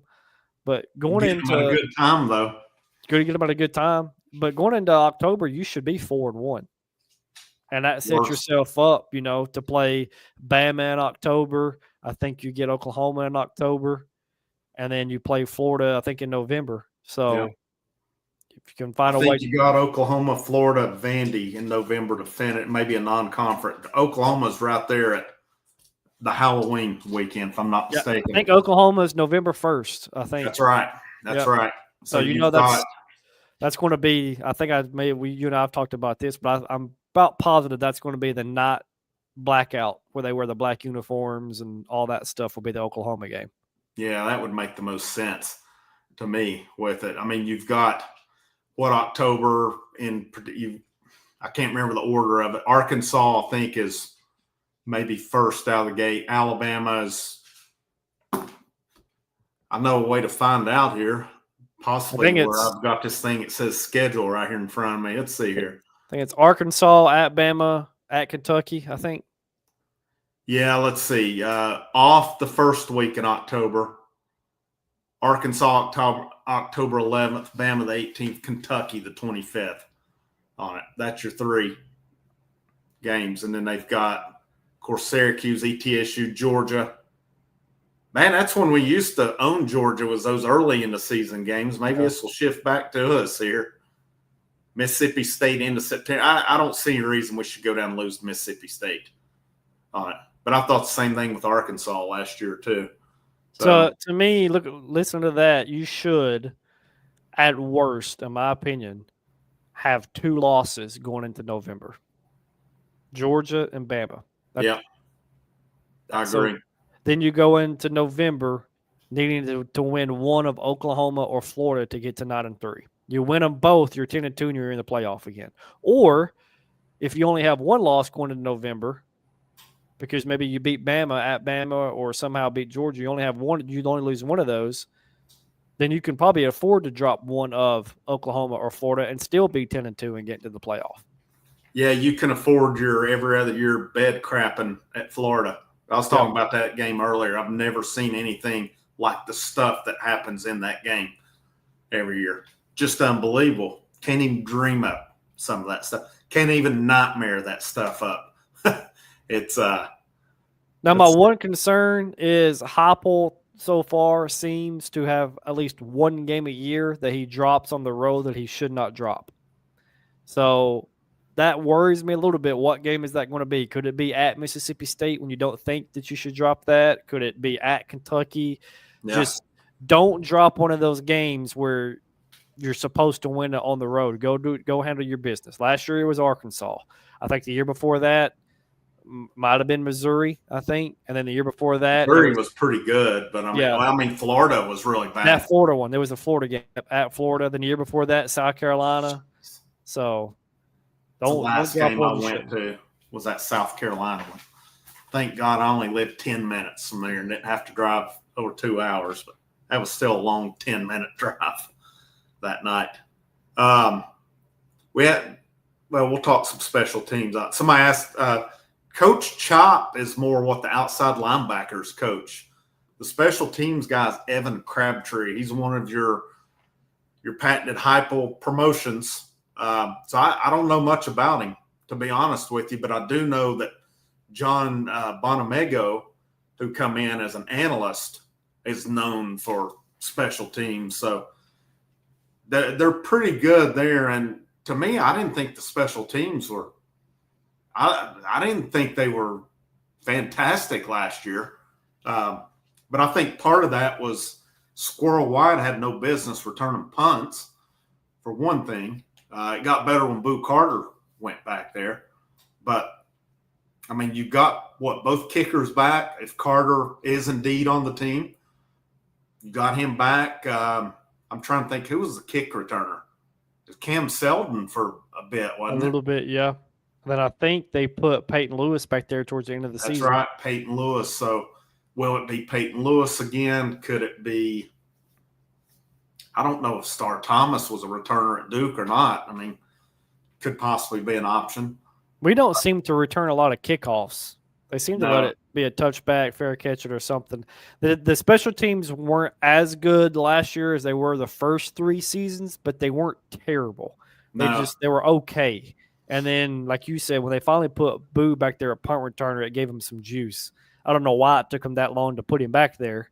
They should have been back there to start the season. So that's another aspect of him coming back. You're going to have an electric punt returner again, too. So, well, Squirrel being the punt returner really hurt him at Arkansas. Yeah, letting that ball go over his head so far, and they really never dug out of that. That was, I wouldn't have minded Squirrel coming back, but at the same time, I think he's definitely replaceable too. But I hope he does well at Florida State. I really do. But I just worry again. I'll just reiterate. I just worry about depth, and I think that's probably an overall college football problem with the transfer portal, the NIL world. I mean, I haven't done a deep dive on any other programs or any other teams or rosters, but I wonder what other teams are dealing with the same lack of depth that we are because of kids wanting to leave to go somewhere else and play.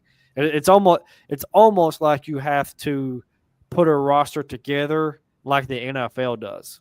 The NFL, you have your stars and your top line guys, but then you really get into basically your third and fourth string are just strictly special teams players. They don't really do anything else but play special teams. And you're starting to kind of get that into the college game to where really you only have your top tier guys and everything else after that is just basically special team guys because, with the way kids can transfer and go play immediately now, kids don't want to sit around and wait their turn. They'd rather go to, a Marshall or, Coastal Carolina and be a starter and play than be a third or fourth team guy at Tennessee and only play mop-up minutes. Mm-hmm.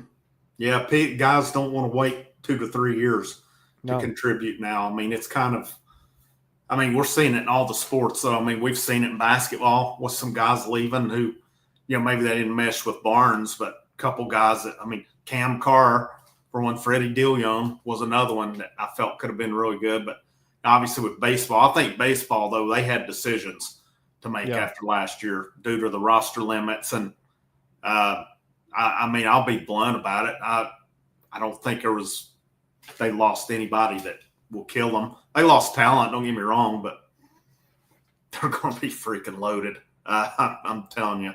But the defense, defense. Overall thought, you talked about Rodney Garner, you talked about the guys. I'm kind of wondering on the defensive backs, though, because when's McCoy going to be back? Is he back for Syracuse? If he's not playing, my opinion, if they don't play him at Syracuse, I just hold him out till Georgia. There's no need to bring him back at ETSU. The Colton Hood pickup keeps looking bigger and bigger. Yes. along the way. We talked about that earlier. Obviously, if Boo is back, if he gets a quarter or half suspension or if anything on it, you'll have to replace that. Gibson, solid. Turrentine's got to take a step, which I expect he will. I mean, then you're looking at two new guys who's compete for the other safety spot, Beasley and Farouk. A lot of talent. But, like I said, another unproven spot there. But, I mean, I talked about it earlier, too. I said, surprised Jacoby Thomas left. But I swear part of me wonders if they didn't beat him out. That's why he left. Unless he got an offer that's too good to.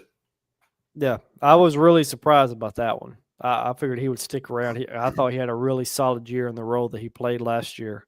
But some of these positions goes back to the same thing we talk about offense. Farouk and Beasley, young guys, highly rated guys coming out of high school. They're going to get their opportunity to show what they can do.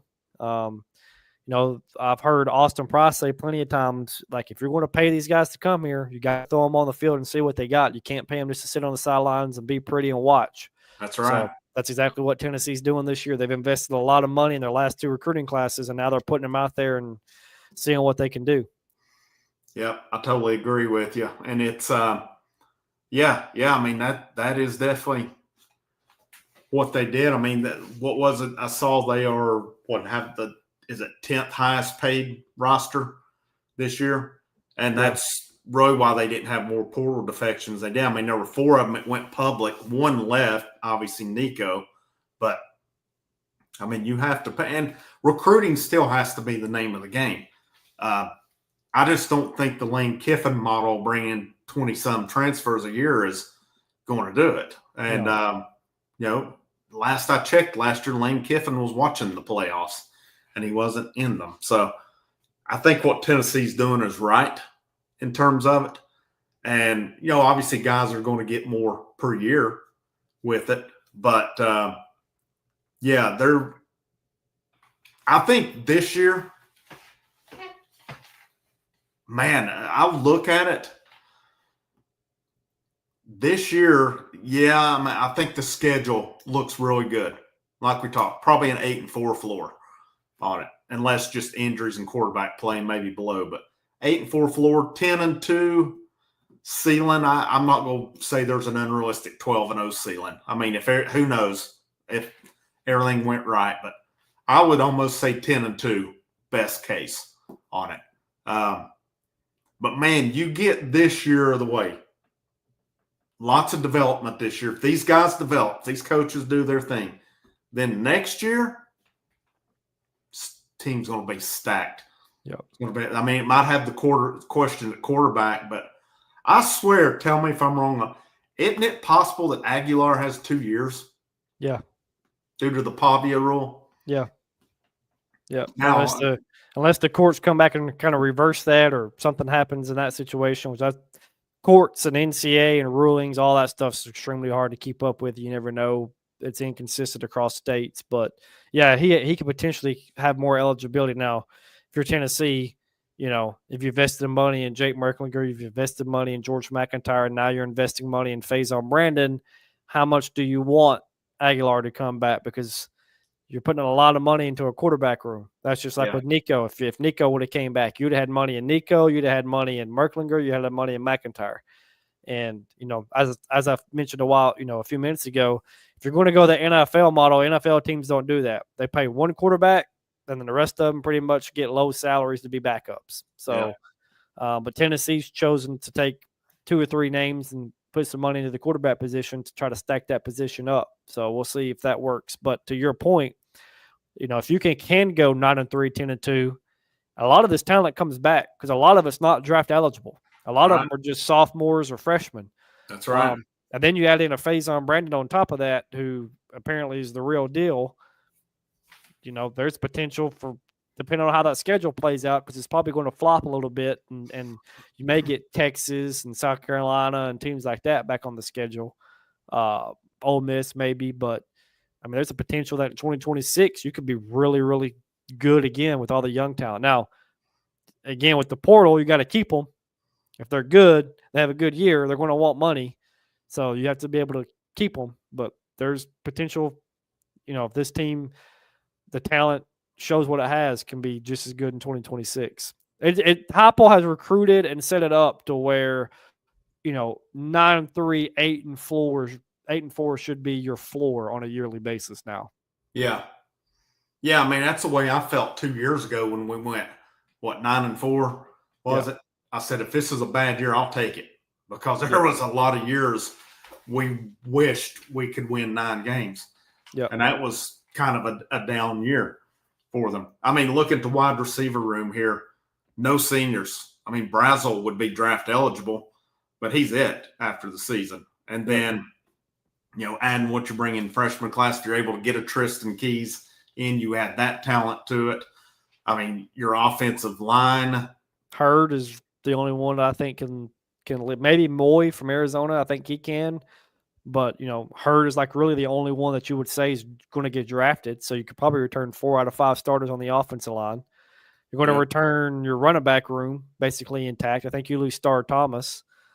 But Bishop comes back, Lewis comes back, Dwayne Morris comes back, Baker comes back, with potentially adding Savion Hitter, the number 1 running back in the country.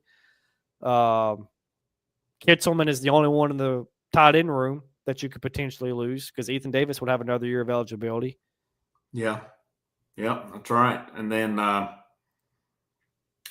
your defense, all your linebackers are underclassmen. I mean, Arion Carter, if he has a big year like people think, could have a decision possibly. But, secondary, Jermond McCoy I think the expectation Jermond McCoy is probably done after this year. Yep. Ricky Gibson will be – it's his 3rd year too. If he has a big year, he could possibly be done too. Yep. I mean, you might have a lot of secondary replacing to do after this season, but Colton, if Boo Carter, who knows on Boo Carter? I mean, I think you can expect, let's be honest with Boo Carter, he could probably be gone at any time.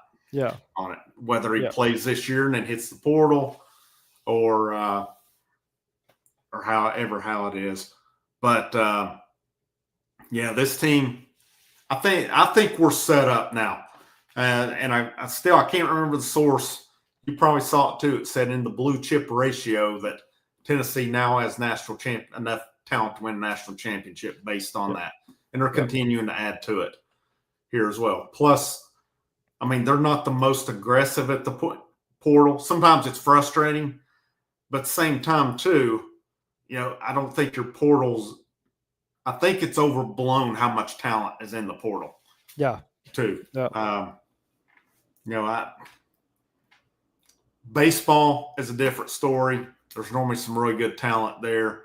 Basketball, there seem to be some. Football, there's a lot of talent in it. Don't get me wrong, but, I mean, really with quarterback, it was Carson Beck, and then really wasn't anybody close, I wouldn't say. Maybe a couple that are pretty good, but it's they'll add what they are, and I don't have a problem with the model. You don't have to add 20 guys a year in the portal. I mean, the portal's been a game changer for Tennessee. But, well, we wouldn't have had 30-some transfers probably without the portal, but at the same time, they were able to get what they needed in, and it brought us Hendon Hooker, which was a lifesaver. Yeah. It brought Joe Milton, which. I mean, he won 9 games the year he started. When you look across all sports, the portal has been more favorable to Tennessee than it has negative at all sports. Basketball, you got Dalton Knecht, you got Chaz Lanier, you got Jordan Gainey, all those. Baseball, I mean, look at the last 2 years and the names that on the baseball roster that you got out of the portal. So Tennessee's won their fair share out of the portal, and I listened to the VolQuest podcast, and I listened to Austin Price, and I think he's 100% right when he says, out of all the guys that have left the football program, how many of them have went to a better situation? Yeah. Not a lot. Not a lot. I mean, I can't think of any over the last few years that I've heard much of since they left. I mean, I don't even know how the Jeremy Pruitt year where you had the mass exodus that they did. I mean, people freaked out last year when you had the defensive back mass exodus. Nobody. I think it's similar to the wide receiver exits we had last year. People kind of freaked out over that, like what's going on here. I think a talent upgrade's what happened. Because like you said, you're paying – are you going to pay those freshmen, those young guys to sit over and watch these dudes not produce again? No. So go find a new school and let's give these guys an opportunity. Because, I mean, let's face it, that wide receiver unit is very unproven. But it's pretty – Ty Chandler, that's probably the best one that I can think of at left. And he probably just left due to the uncertain – but he was competing – who was he competing? It was Jabari Small, if I'm not mistaken, maybe. But I could be wrong. I'm trying to think during that time. Chandler was a good run. He did good at North Carolina. Yeah, he left after I think Pruitt was fired. We brought Hopple in. And then we had so he went to North Carolina, but then we had Jabari Small, Jalen Wright, and Tyon Evans. Tyon Evans. Yep. Who left for whatever Louisville reason. And did nothing, Yeah. So, I mean, it is what it is. I mean, out of the 7 transfers, I feel like they did pretty well. I mean, it's Star Thomas, I'm curious to see what his role is. Josh Shell, I mean, that's depth. You can never have too much depth on the defensive line. I mean, Amari Jefferson, I don't know what to expect out of him. I mean, I know the talent is there, but it didn't seem like he practiced a whole lot in the spring. So is he fully healthy going in? I think the 2 offensive line additions were big, Pendleton and Moy. Colton Hood, that addition keeps looking bigger and bigger. And then they had to add a quarterback. And when it's all said and done, I don't know that they did too bad in adding Joey Aguilar. Yeah. I mean, I think they could have did worse. Yeah. I think all those names you mentioned, I think all of them are going to be maybe not Amari Jefferson because of the hip and him not being able to practice a lot and dealing with injuries and stuff. But I think the rest of those names are all going to be guys that are going to be contributors and do things this season for the team. I mean, I think Star Thomas is a 3rd-string running back. I mean, he led Duke, and I think he led the ACC in like missed tackles last year. Yeah. So you add that guy, and he's your 3rd-string guy. That's a pretty solid add to be a 3rd-string running back. And the offensive line, we already talked about that. I love both of those guys coming in. I think Aguilar has a ton of potential. I just want to see, can he adjust to playing at this in this league in the SEC. So yeah, to your point, the guys we brought in, they're expected to be key contributors, and I think they have the ability to do it. Yeah, and I just can't see any way Aguilar's not the starting quarterback unless he just is really bad in fall camp. I don't see it. I think experience will matter. He has played against ACC competition, which is still good competition. That's more than the other 2 have played against. Yeah. And I think, too, looking at it, I think a lot of people want to put Merklinger in as the starter once Nico left, but he was by no means pushing for the job. I think that's what they had to do on – I wonder on the wide receiver room if you don't have to get a couple of these walk-ons ready in the event of injury. Because you got 7 scholarship guys, 8 if Boo's playing and if Boo plays a lot both ways. After that, it's walk-ons. I've heard some people say a couple of these guys are pretty good football players on it. Weary and the guy from ETSU, I had it pulled up. Tommy Winton. I've seen people say they're both pretty good football players. So I don't know what that means exactly, but defense, I think the key, one of the things, as good as the line was last year, it's been talked about the sacks were down a little bit. So I'm like you. I think Joshua Joseph's big year. Caleb Herring, I think it's about time he takes a step. Jordan Ross, some people talk about, same Michael Lynn here mentioned him as well. I'm curious to see if he has that James Pierce first to second year transition. The talent's there, and I feel like the linebacker room, baptism by fire last year, had some good, struggled in the past, but how much better will they get? But having Edwin Spillman, I think you'll see a lot more of him, especially in past situations. Yeah. And, if you got him in and you got Farouk in, that's 2 guys that'll flat out knock the crap out of you. Yep. It'll be fun. And then, I mean, both kickers are back, returners are back. I think there's potential this year. I think there's potential, and it's just realizing it. But I'm ready. I'm excited for it. I'm still trying to see. I think.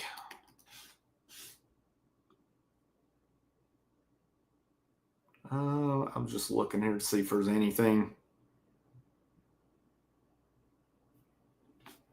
I still hadn't seen anything on Boo. The stuff that got posted today, people took Austin Price's words and changed them around. Yeah, I saw that. He never actually said that he would for sure be at the meeting. He said it was a good sign, but he didn't actually say he would be at the meeting. I'm still checking one more time to see. I don't know. Maybe we won't hear anything. I figured for sure we would have heard something by now, that it would have gotten to Twitter or somebody. I need to send Kerry a text and see if he can go scope it out. He's a slickster. He can get down there and find his way around. Well, I think the first practice is tomorrow, or is tomorrow media day? Media day. Tomorrow's, but you'll probably have an answer tomorrow then, I would say. If we don't hear anything tonight, you'll probably have an answer first thing in the morning. What time does Heupel go to the podium? I think it's normally, I want to say 12, right around lunchtime. Okay, that's what I was thinking. So, yeah, I mean, he'll either go ahead and get it out of the way and address Boo, or that'll be the first question. I mean, it's not going to take long. A lot of times he just goes in and gets it out of the way. He knows it's coming. So I think we're going to wrap up on that one. Had a good show tonight. Glad Jordan could finally make it in. Tonight. Sorry for being late again. But yeah, good show. The plan is, these guys, they know they've got the open invite. Life happens. People have things going on, but definitely Monday night football. I'm not planning on doing live post games. I could change my mind on it at some point. It's such a saturated market on football post games that it's just had some good crowds last year, but then some of them, I'm a realist about it too. And me living a new town too, I don't know that I want to do post game football, but basketball and baseball, there'll be plenty of that one. But we'll do a lot of football talk. Football camp starts Wednesday. Excited about that. We'll be back here to talk about it next Monday. And of course, any content that comes out or something, put that out as well. Any final thoughts before we hit? Yeah, I'll just say I'll leave a little teaser because you mentioned basketball. Everything I've heard so far is Nate Ament is everything he's ranked. We hoped the hype. It's all real so far through summer workouts. So ESPN apparently put out ranking him as the top freshman, or predicting him to be. Apparently he's been really, really, really good during workouts. And I'm very, very excited from the things that I'm hearing as far as what they're doing with him and how good he's been to this point.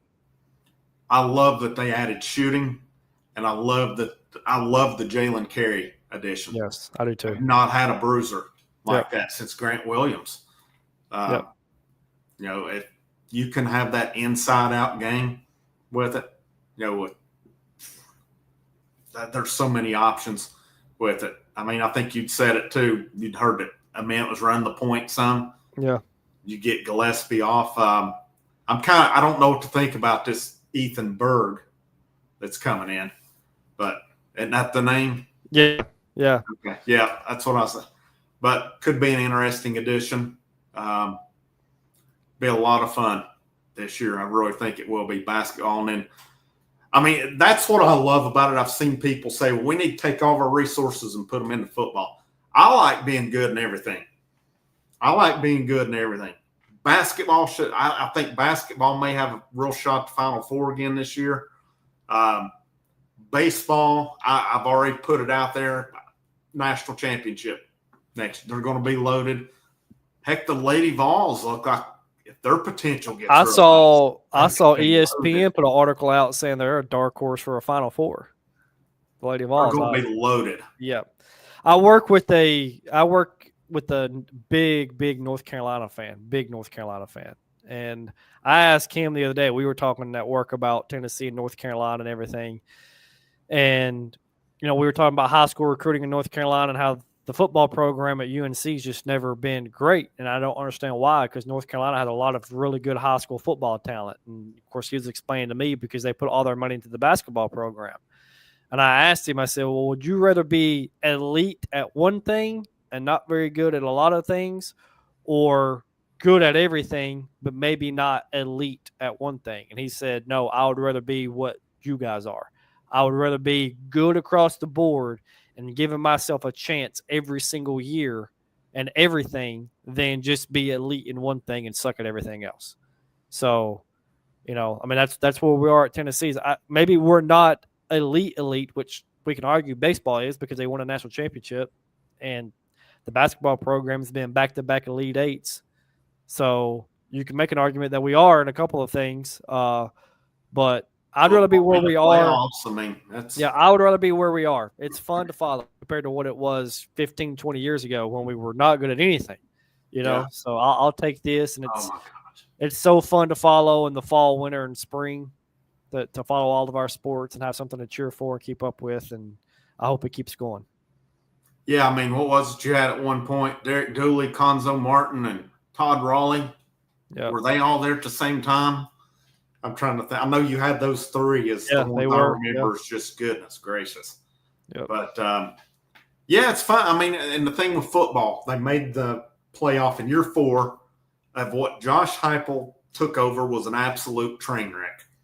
And, I know he's not perfect and stuff, but he's done a pretty daggone good job. And, we talked about this a lot last year when the season ended against Ohio State. But how different do we think about the season and everything if the playoffs would have been seeded correctly and you get SMU at home instead of having to go to Ohio State and you win that home playoff game? I mean, it's just a totally different, outlook, vibe, feeling if you are seated the correct way in the playoffs and don't have to go to Columbus and don't get blown out and you can win a home playoff game. It's just small things like that, or, a little bit of a difference of kind of the mood around things. And because, we all know we were all ticked off after that Ohio State game. Like we were all mad about the blowout, but turns out you lost to the best team in college football. I mean, they didn't play like it for the regular season, but they got pissed off enough to where they started playing like it for 2 months, and it just so happened to be the playoffs. That's right. I mean, you're right. I mean, if it wasn't for the seeding the way it was, we're at least in the second round. Yeah. So and if I remember correctly, if the playoff would have been correct, we'd have played SMU at home, and then the second round would have been neutral site against Georgia with their second string quarterback. Yeah. So who knows what happens in that scenario? And we played Georgia decent for most of the game and just didn't. That was one game I thought the defense kind of let us down some. Wasn't aggressive enough that game. And it could have been Georgia just picked them up too. But I had forgot how close that game was, and I went back earlier in the week and kind of watched the highlights. That was 17-17 with like 8.5 minutes to go in the fourth quarter. I forgot it was that close, too. I remember it was close late, but I didn't remember that late. I mean, you get them on neutral field with their backup quarterback, who knows? Yep. I mean, so it's, just a few things. I mean, with that, I mean, and the thing with Tennessee, they made the playoffs last year in football, Elite Eight, super regionals on, which felt like a down year for Tennessee baseball. It was tough to watch at times, but still super regionals. I'll take that. And your ceiling this year, football can make the playoffs again. You get the right draw. Maybe you make some kind of a run on basketball. Who's to say this couldn't be the first Final Four? And like I said, baseball's going to be stacked. There's some others that are stacked too, but they're going to be hard to beat this year. They really are. And like I said, Lady Vols too. I mean, with all the talent they've got, I mean, it's kind of like you talk about with football. It's unproven. Yeah. But if, Caldwell and that staff can get them going, it's fun. It's a lot of fun. I'll take that because always hated it where you had one sport to look forward to and the rest you watch, but you're like, you know what's coming. Exactly. Yeah, this has been fun, and I'll take this any day. And the thing of it is, I don't think any of these programs, I mean, you can't go any higher if you're baseball, you won a national championship, but you can add more with it. I don't feel like the ceilings have been reached. No. Yeah. I think we're just getting started, especially with football and what they've got coming in, and especially if they close with a few of these guys are in on. Yeah, it's good things are coming then as well. But go wrap up on that one. We've got plenty more to come. Thank you guys so much for tuning in tonight. Make sure you hit the like, that share, that subscribe. He's Jordan. This is Frank. We'll see you when we see you.